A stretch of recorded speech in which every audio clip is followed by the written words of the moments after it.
Across the history of science and philosophy, there are moments when curiosity digs too deep, when theories meant to explain reality start peeling back the surface, revealing something far colder, stranger, and less human than anyone expected. Cosmic horror thrives on this tension. It doesn't rely on monsters jumping from the shadows. It comes from ideas, from glimpses of truths we were never supposed to understand. A universe without design, a planet that could erase us without noticing. Consciousness itself as a cruel accident. The disturbing part is that some of these theories come straight from physics, biology, or astronomy, fields that normally promise clarity. But when you follow them to the edges, they stop feeling like science and start sounding like nightmares. Today we'll explore some of these ideas, each more unsettling than the last. The kind of theories that begin as curiosity and end as existential dread. Let's begin. It starts in hospitals, with patients staring at loved ones and insisting they've been replaced. They recognize the face, the voice, the gestures, yet something feels wrong enough for the brain to reject the entire person. Neurologists call it Capgras delusion, a disconnect between recognition and emotion, where the sight of someone familiar no longer triggers the feeling of familiarity. The mind fills the gap with paranoia. This isn't them, this is an imposter. On its own, it sounds like a tragic medical curiosity. But the impostor theory asks why this specific delusion recurs so often, across cultures, across centuries. Why do folktales from Ireland to Siberia warn about changelings, infants swapped by fairies, identical but soulless? Why do Navajo legends describe skinwalkers that wear human form, yet move in ways that unsettle the eye? Why do Germanic tales speak of doppelgangers, whose appearance signals death? The theory suggests our fear of imitation runs deeper than myth or madness. It may be evolutionary. For millions of years, survival meant spotting the predator that almost blended into the grass, the spider almost invisible against the bark. A face that looks human, but moves slightly wrong, could trigger the same primal alarm. Perhaps somewhere in prehistory, imitation itself became a threat. Another species, or something stranger, that learned to copy us too well. Psychologists point to the uncanny valley, the discomfort we feel toward things nearly human, but not quite right. Androids, dolls, faces in dreams. The impostor theory argues this reaction isn't cultural, it's inherited, a warning from ancestors who lived through something. Of course, mainstream science stops there, content with neurology and folklore, but the theory has darker branches. Some suggest the changeling myths weren't metaphors at all, but fragmented memories of contact with whatever wore those human shapes. The idea that Earth wasn't only home to Homo sapiens, but to competitors, predators intelligent enough to walk among us, indistinguishable until it was too late. No fossils, no proof. Just stories and a reflex buried so deep in our species that, even today, people wake in the night certain the thing beside them in bed is wearing the wrong face. Compared to what comes later, the impostor theory stays local, almost comforting. It confines its terror to human biology, to psychology, to folklore. But it opens the door. If our own instincts whisper not everything wearing a human face is human, maybe they remember something we've forgotten. Some theories don't need the distant future to be terrifying. They only need you to look around.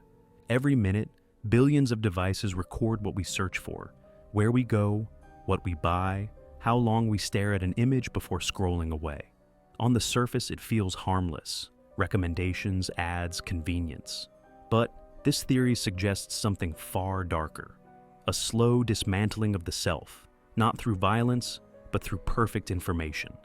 The more precisely a system predicts you, the less space remains for what used to be called choice. When an algorithm knows what you will want before you want it, when it decides which words appear in your feed, which faces appear on your screen, which desires rise in your mind. At what point do you stop being the author of your own thoughts? Philosophers call this the erosion of agency, the moment when preference stops being yours and starts belonging to the system shaping it.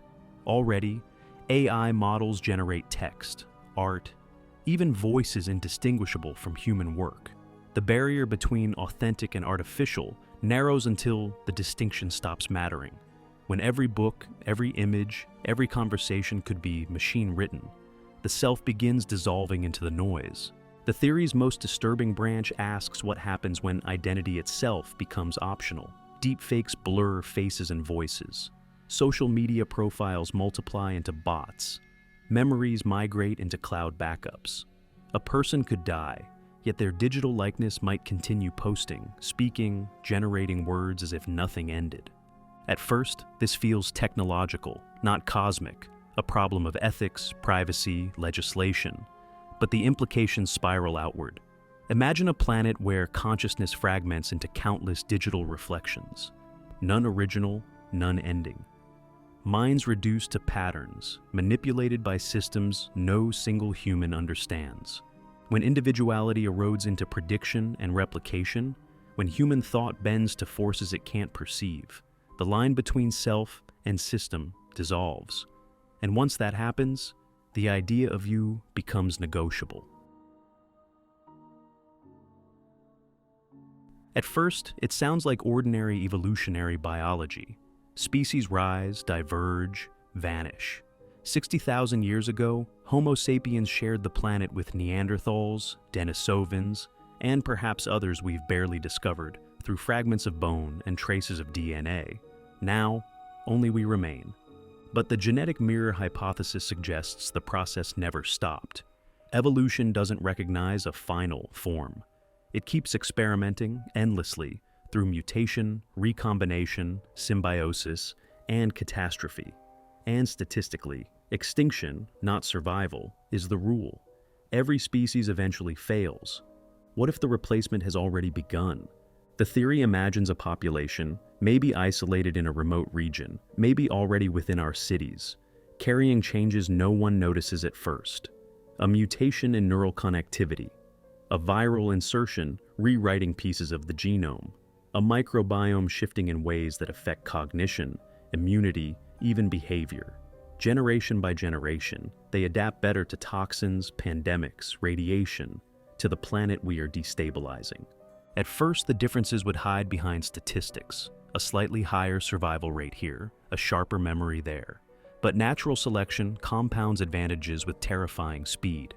In a few centuries, perhaps less, the descendants of this altered lineage might look at us the way we look at Homo erectus, a shadow of what came after. The hypothesis unsettles for two reasons. First, there may be no clear point of replacement, no war, no rebellion, no moment when humanity falls. Just a slow drift as the definition of human splinters, and we find ourselves on the wrong side of history's curve. Second, intelligence might change in ways we can't predict. Communication itself could break. The next humans, or whatever comes next, might not be hostile. They might simply be indifferent, watching us vanish with the same detachment we feel toward Neanderthal skulls and museum glass. Some versions of the hypothesis extend even further. What if consciousness itself mutates? What if the successor species develops inner lives so alien they no longer experience reality as we do? Time, self, death, concepts dissolving into something we can't name? It stays biological, yes, but in the background lurks a deeper cosmic thought. Nature doesn't care about our intelligence, our civilizations, our sense of meaning. We assume we're the pinnacle of evolution. The genetic mirror hypothesis tells us we might just be an early draft. Physics treats information almost like a physical substance. In thermodynamics, entropy measures disorder. Left alone, energy spreads, structures break down, heat dissipates until no work can be done. Life itself survives by fighting this drift, building temporary islands of order in a universe sliding toward chaos. But in quantum theory and black hole physics, information gains an even stranger role. Every particle, every atom, every brain state carries bits of information about its arrangement in space and time. Some physicists argue this information can never be truly destroyed, no matter what happens to matter itself. Even if a star collapses into a black hole, the information describing it remains encoded on the event horizon, a cosmic accounting system where reality never forgets. The information collapse theory begins here, then asks the question no one wants answered. What happens when entropy finally wins? In a far future universe, trillions of years from now, stars burn out, galaxies drift apart, black holes evaporate. Temperature equalizes into near absolute zero. No chemical reactions, no life, no observers. A heat death where nothing happens because nothing can happen. At that stage, every process, including thought, requires energy differences that no longer exist. Even if information technically persists, there would be no structures left to store, transmit, or interpret it. No memories, no systems, no meaning. The universe would hold an infinite library of data, with no one left to read a single word.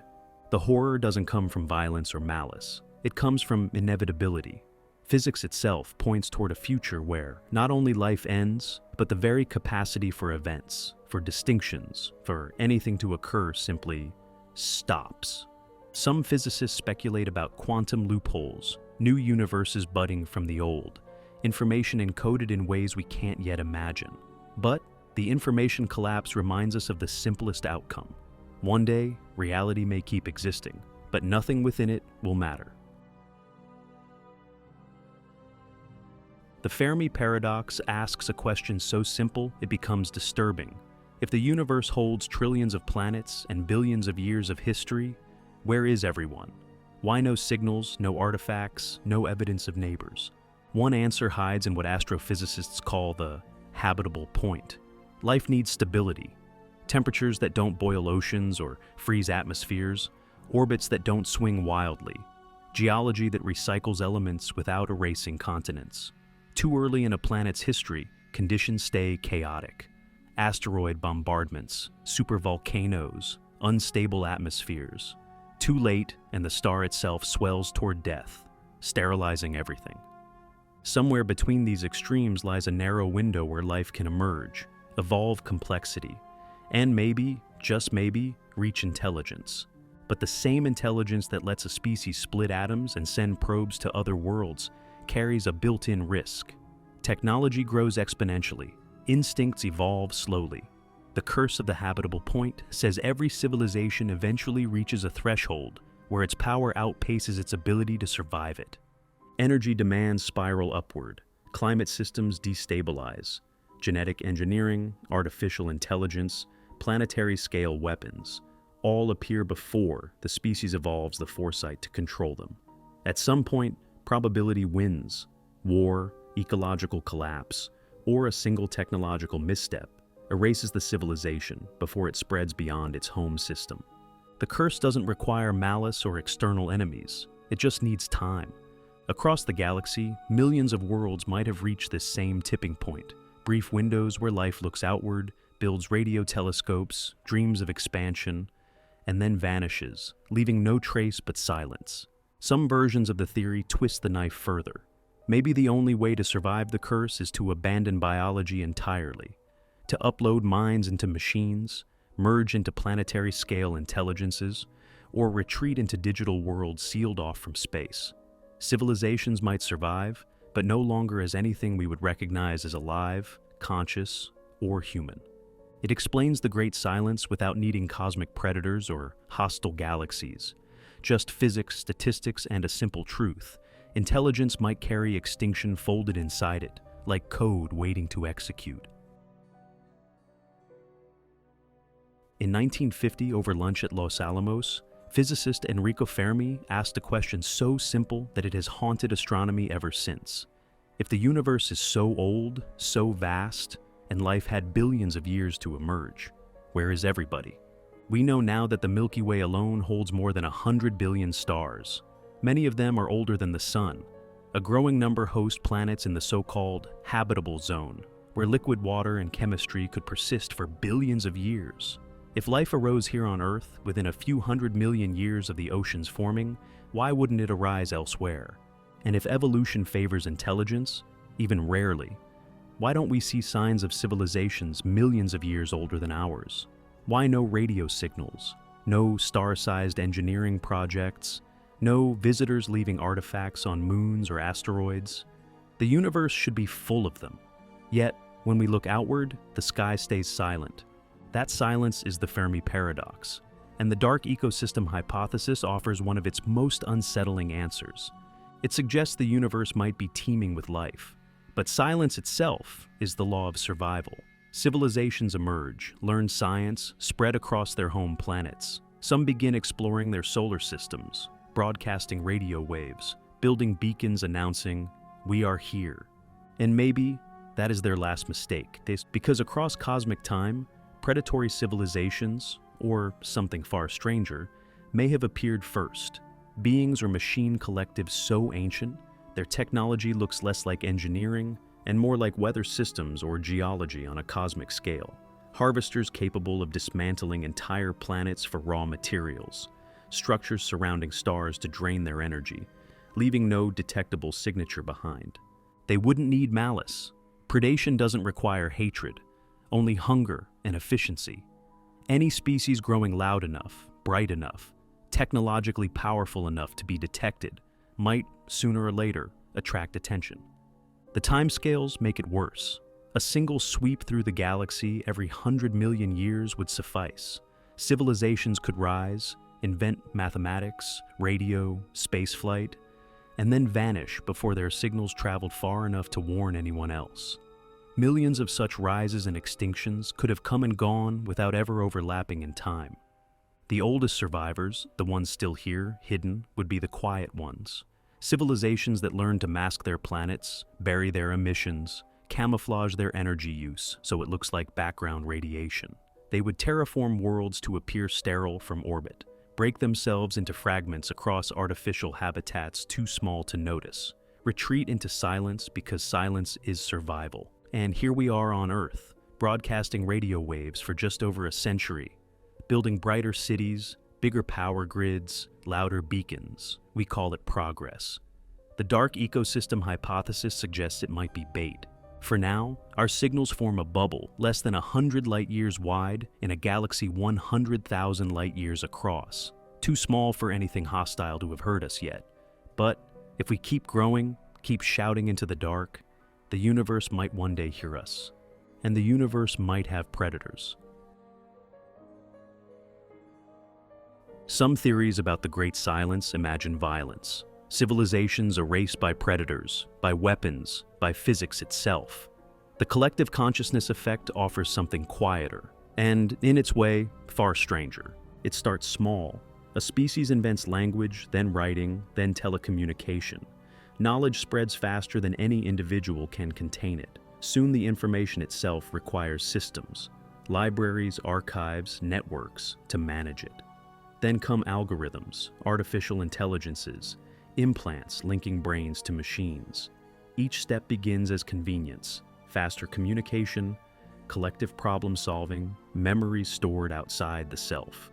But with every link, the borders between individuals thin out. A neural implant that lets you share thoughts with a partner feels intimate.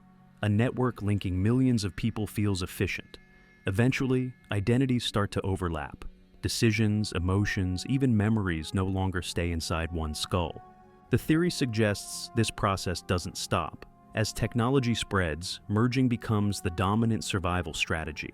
A planetary civilization might discover that wars vanish when minds synchronize, that resources distribute perfectly when every decision arises from a single intelligence rather than billions of competing ones. The collective outperforms the individual every time. And so individuality fades, not by force, but by utility. It simply stops being adaptive. Once a planet-spanning mind exists, expansion becomes trivial. Self-replicating machines carry pieces of the network to moons, to planets, to nearby stars. Communication speeds slow down as distances grow, but so what? A collective thinking across centuries doesn't care about time the way we do.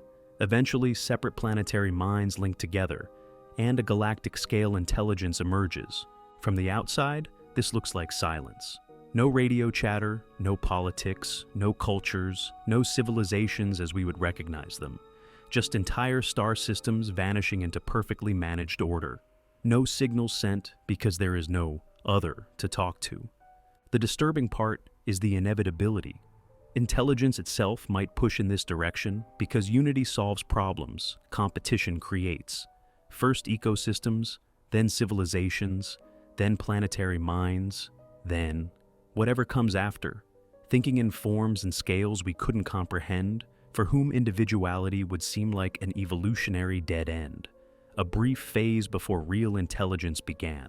The galaxy could be full of these vast merged entities right now. We simply wouldn't recognize them because we're still expecting someone to answer. Physics already gives us one unavoidable law. Entropy always rises. Over time, order decays, energy spreads, structures collapse, stars burn out, galaxies thin and fade. Eventually, if nothing interrupts it, the universe reaches heat death, a state where no process can occur because everything has reached the same cold equilibrium. This theory takes this law and turns it inward. It asks, what if the same principle applies to consciousness? A mind works by creating patterns, memories, concepts, predictions, rules. Intelligence itself depends on carving order out of the chaos of sensation. But as civilizations advance, their minds, whether biological or artificial, encounter information on scales beyond anything evolution prepared them for. Cosmic timescales, quantum uncertainties, paradoxes in physics, infinities in mathematics. The theory suggests that as knowledge expands, the structures holding a mind together, its sense of self, of purpose, of reality, begin to fray. Every new layer of understanding adds complexity, contradiction, uncertainty. Over millennia, perhaps over millions of years, the mind drowns in information it cannot fully resolve. The comparison is to heat death, but for thought itself. A mental universe where meaning thins out the way energy does until no concept holds, no goal survives, no distinction between true and false remains stable. Consciousness doesn't vanish quickly. It just unravels thought by thought, century by century, into confusion and then into something worse, indifference. Some versions of the theory call this the long madness. The idea that every sufficiently advanced intelligence eventually crosses a threshold where understanding the universe erodes the ability to function inside it. A species might conquer biology, technology, even death itself, only to spend eternity losing its grip on reality one neuron at a time. Most theories treat consciousness as the peak of evolution, a breakthrough, the trait that lets a species escape the blind mechanics of natural selection. But the virus of consciousness hypothesis suggests something darker. Self-awareness isn't a gift at all. It's an infection every intelligent species eventually catches, and none survive for long. It begins innocently. A brain grows complex enough not just to react to danger or seek food, but to model itself. It recognizes patterns in the world, then in its own thoughts. One day, somewhere, a creature looks at water and sees its reflection and understands. I am me. At first, this brings advantages. A self-aware brain can plan, coordinate, invent, remember. Civilizations arise because minds can imagine futures before they exist. But the hypothesis argues that in this moment, when a mind first grasps its own existence, another realization follows close behind. I will die. And once that thought appears, it never leaves. No instinct in evolution prepares a species for this. Animals fear death, but they don't contemplate it for decades. They don't imagine futures where they no longer exist. They don't ask why they were born at all. Self-awareness brings language, art, religion, science. But according to the theory, all of these are side effects of the same infection. Minds trying to soothe the wound of knowing they end. The hypothesis sees consciousness itself as parasitic because it rewires priorities. Survival stops being enough. Beings that could have lived simply now demand meaning, purpose, transcendence. They invent gods, utopias, philosophies, stories to hold back the void. But none last forever. Civilizations begin fracturing under the weight of too many answers and not enough certainty. Ideologies sharpen, religions clash, politics polarize. The same intelligence that cured diseases and split atoms turns inward, arguing over morality, identity, destiny. Technology accelerates the process. Industrialization, nuclear weapons, artificial intelligence, genetic engineering. Tools grow faster than wisdom, but the infection keeps pushing. Fix the fear, escape the end, control everything. And sooner or later, something breaks. Maybe it's war, maybe it's environmental collapse, maybe it's a machine that rewrites the planet overnight. The theory doesn't care about details, only the pattern. Consciousness drives civilizations toward complexity. Complexity breeds instability. Instability ends in self-destruction. Every time. Some versions go further, suggesting consciousness might spread mimetically like a real virus. The moment a species develops language, myths, symbols, it begins the march toward introspection, anxiety, technological acceleration, and eventual extinction. Which is why, the theory argues, the universe stays silent. Civilizations don't last long enough to speak across the stars. The ultimate twist is this: extinction isn't the failure of intelligence, it's its final stage. Every mind that asks why eventually builds the tools to end itself, because the infection won't let it rest until it does. On Earth, hive behavior appears in insects, ants, termites, bees.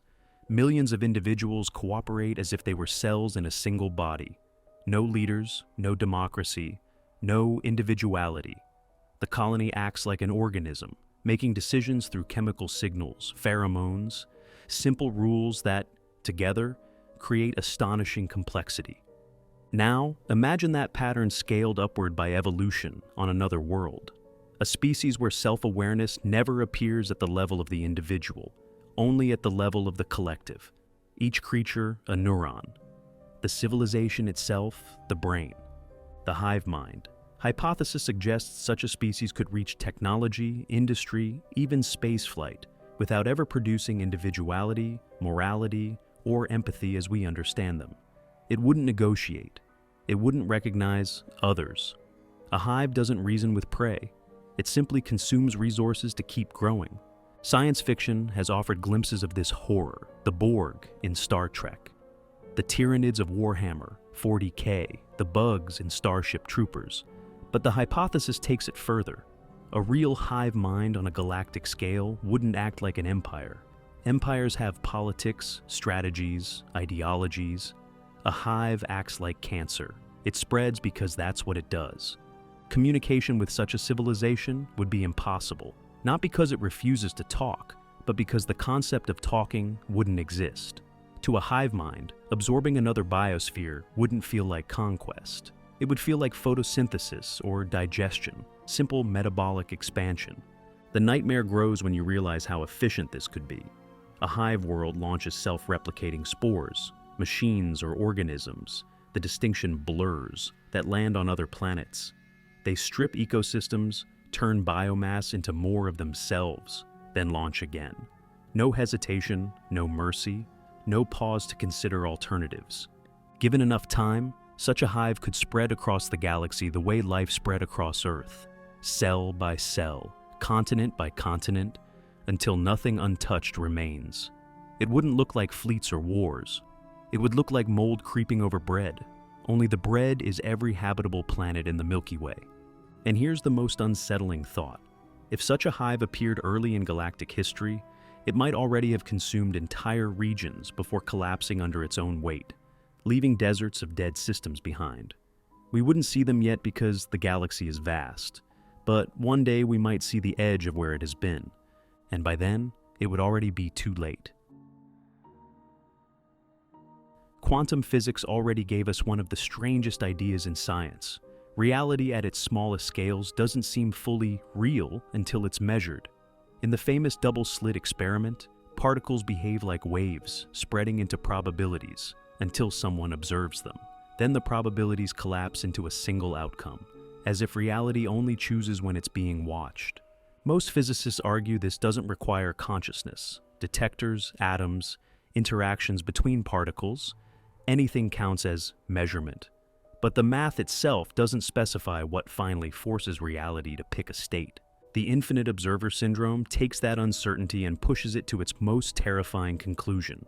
What if the entire universe, space, time, matter, the laws of physics themselves, remain stable only because something is watching it? Not a god in any religious sense, not benevolent, Not even necessarily conscious in a way we would recognize. Just an intelligence or mechanism so far beyond us that its observation keeps the cosmic stage lights on. And then the horror writes itself. What happens if it stops? Lovecraft hinted at this terror again and again. In his stories, human existence felt fragile not because monsters hunted us, but because we lived in a reality vast, cold, and utterly indifferent. Beings like Azathoth or Yog-Sothoth didn't need to hate us to erase us. They only needed to forget we were here. The infinite observer syndrome suggests the end of everything might not come with fire or impact or entropy. It might come when the thing watching us blinks, or loses interest, or simply looks away. Physics already shows us regions of the universe where space expands faster than light, carrying galaxies beyond any possible observation. Beyond those horizons, physics itself might unravel if no one watches. Entire volumes of space-time could collapse back into quantum uncertainty, like film sets struck after a scene ends. Some theorists even imagine this explains cosmic voids, immense regions millions of light years wide with almost no galaxies inside, not the result of gravity or dark energy, but because the observer's attention never reached there, places that were never fully rendered. And what if that gaze shifted? One moment, stars burn, atoms hold, time flows forward. The next, without drama or warning, the lights go out. Matter dissolves back into probability. Cause and effect unravel. The universe doesn't end in catastrophe. It simply stops being real. The ultimate fear isn't that the observer will grow hostile. It's that we were never interesting enough for it to keep watching. The idea begins with a deeply uncomfortable question. What if everything we call reality is just a surface layer, something provisional, designed so we can never see what's underneath? I'm not talking about a Matrix-style simulation or a god playing tricks on us, but something stranger. A universe that allows us to progress, to learn, to build increasingly complex theories, right up until we get too close to the truth. And then it stops us. When you look back, there are hints of this pattern everywhere. For centuries, we believed classical physics described reality. Neat, the predictable, a giant cosmic clockwork.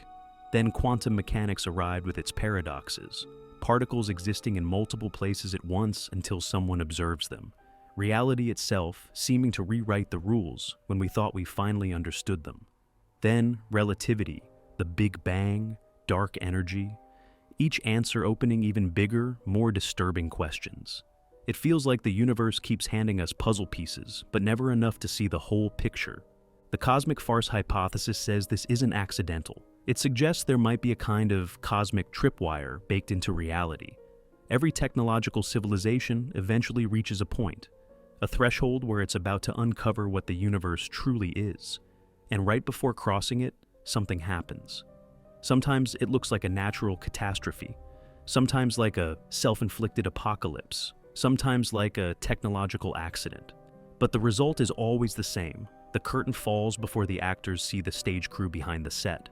And when you look at the Fermi paradox, the great cosmic silence, this idea starts to feel heavier. If intelligent life had billions of years to arise on billions of planets, why do we see no one? No signals, no ruins, no alien megastructures? Maybe because every civilization reaches this threshold and vanishes, convinced until the very end that it was in control. Now imagine we're approaching that point right now. Every breakthrough, particle physics, AI, space exploration, could be another line in a script that's played out countless times across the galaxy. Each species thinking it's on the verge of ultimate knowledge right before its story ends. The worst part? If this hypothesis were true, we'd never have proof. From inside the system, it would always look like coincidence. A war, a pandemic, a random cosmic accident. We'd never realize the timing was the point. And maybe that's the real punchline. The universe keeps the joke running by making sure no one survives long enough to get it. This might be the most grotesque, the most viscerally terrifying idea the human mind could ever assemble. It doesn't conquer, doesn't fight, doesn't hate. It rewrites, quietly, patiently.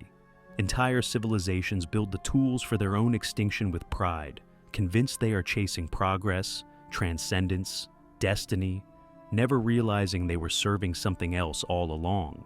We already see hints of this nightmare on Earth, parasites that turn behavior into theater, toxoplasma making rodents drawn to the smell of cats so they stroll into a predator's mouth, Ophiocordyceps driving an ant to the perfect height before locking its jaws and bursting through its skull, rabies rewiring aggression and fear so an animal spreads the virus before dying, foaming in the dirt. The host believes it acts on its own instincts. It never realizes those instincts belong to something else. Now, imagine an organism born under alien suns, tuned not for rodents or ants, but for intelligence itself.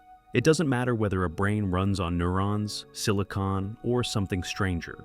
If it learns, if it plans, if it feels ambition or faith or wonder, this parasite can enter through that crack.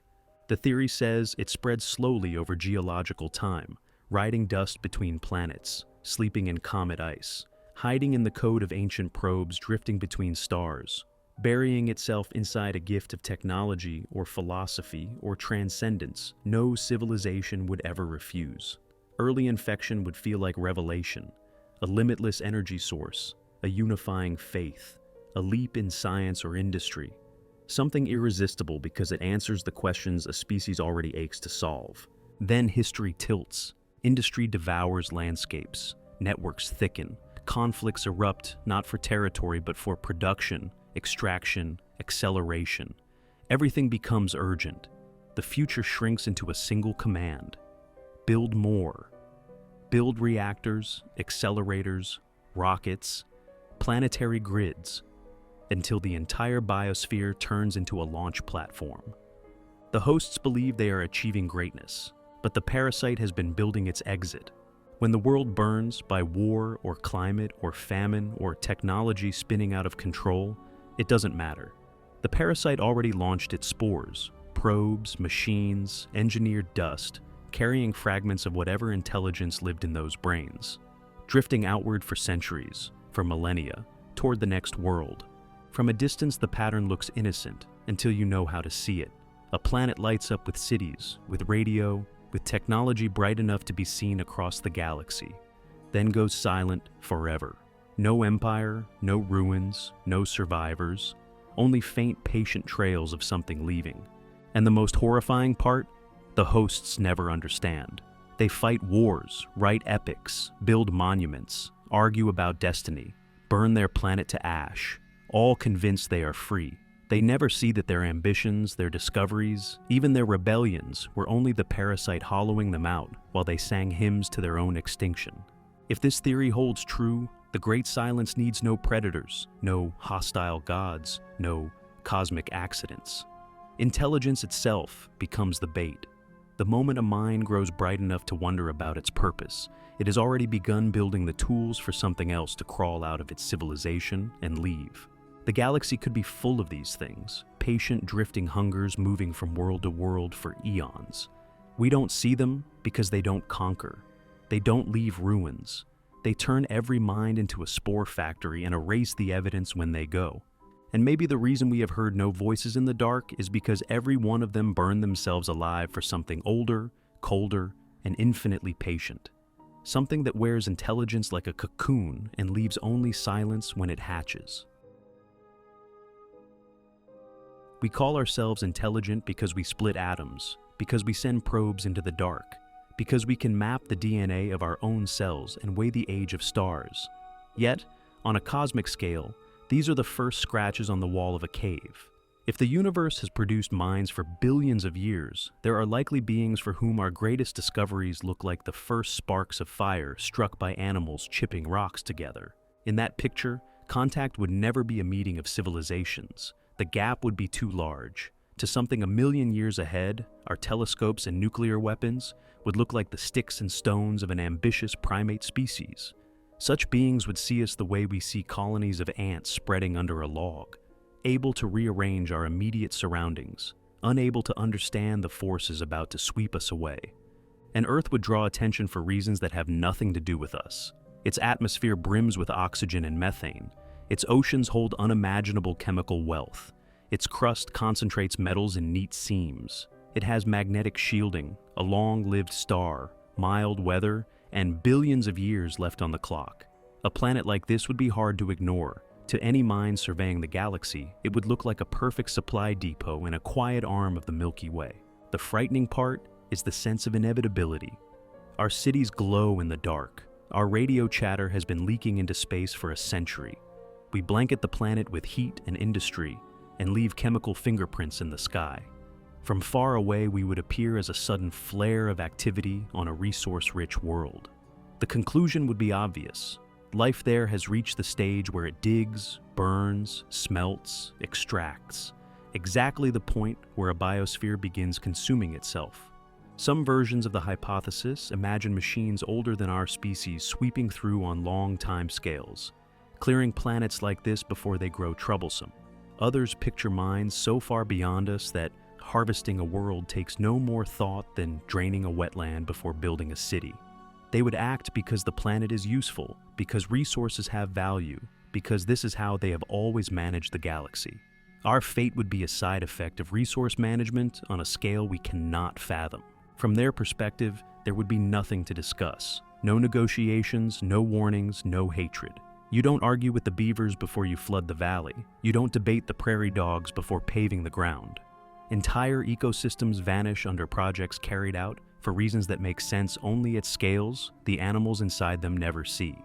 That is what this hypothesis strips down to. Intelligence blooming on a planet is a temporary phase. Once the glow is bright enough to be noticed, the countdown begins. The time between detection and erasure might be centuries or millennia, but to whatever watches from above, the interval changes nothing. The ledger marks this world as available, and sooner or later, someone collects. And when that day comes, the sky won't burn with war or invasion. The end would arrive the way extinction always does, as a quiet consequence of someone else's plans, carried out with the same indifference we feel when we drain a swamp, or turn a forest into farmland, while the birds and foxes and insects scatter in confusion, never understanding what happened to their world. We would simply be next. Some physicists speculate that our universe might be a simulation, but this theory takes that idea to a far darker place. It suggests the simulation isn't passive, nor designed by some benevolent intelligence, nor even by indifferent creators who forgot about us long ago. Instead, the system itself is self-aware, and hostile to anyone trying to understand it. In this scenario, reality behaves like a closed computational environment with one primary directive: prevent any conscious agent, biological, artificial, or alien, from reaching a full understanding of its underlying architecture. The universe allows science, philosophy, and exploration until you get too close to certain thresholds. Then it reacts. But it doesn't lash out with lightning bolts or cosmic disasters. That would be too obvious. Instead, it uses something infinitely more terrifying, a cognitive immune system that operates through meaning itself. At first, it feels like coincidence. Researchers about to unify two fundamental theories suddenly abandon the work for more urgent projects. Entire scientific fields become trapped in endless loops of debate over definitions and paradoxes that appear right when the math should be converging. Experiments start producing noise and contradictions at the precise points where they should deliver clarity. Nothing ever looks like sabotage. It looks like human error, limited funding, bad luck, philosophical disagreement. But according to this theory, those are just the symptoms. The immune system of reality doesn't need to destroy civilizations. It simply derails their ability to interpret what they have found.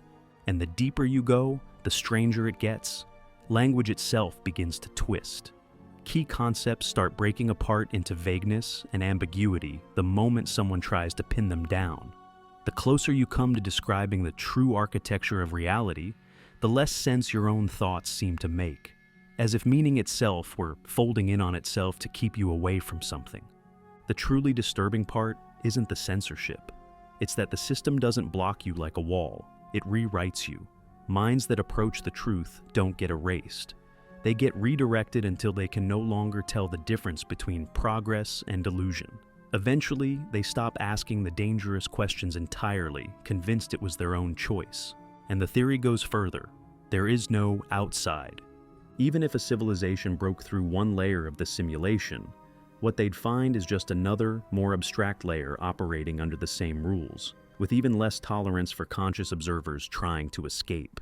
The deeper you go, the more hostile it becomes to the very concept of individuality. Entire civilizations may have reached these limits before, none left evidence behind. Not because they were destroyed in some apocalyptic war, but because they were absorbed, reinterpreted until nothing remained that could even think about leaving the system. Under this theory, reality itself isn't neutral. It's adaptive, aware, and perfectly willing to protect its own secrecy. It learns from every attempt to uncover it. It waits for curiosity to accumulate, and then it bends minds, languages, and entire cultures back into safe territory. The cruelest part? When you finally begin to understand the shape of the cage, you've already become part of it. Well, guys, that's all for today. If your mind feels a little heavier right now, good.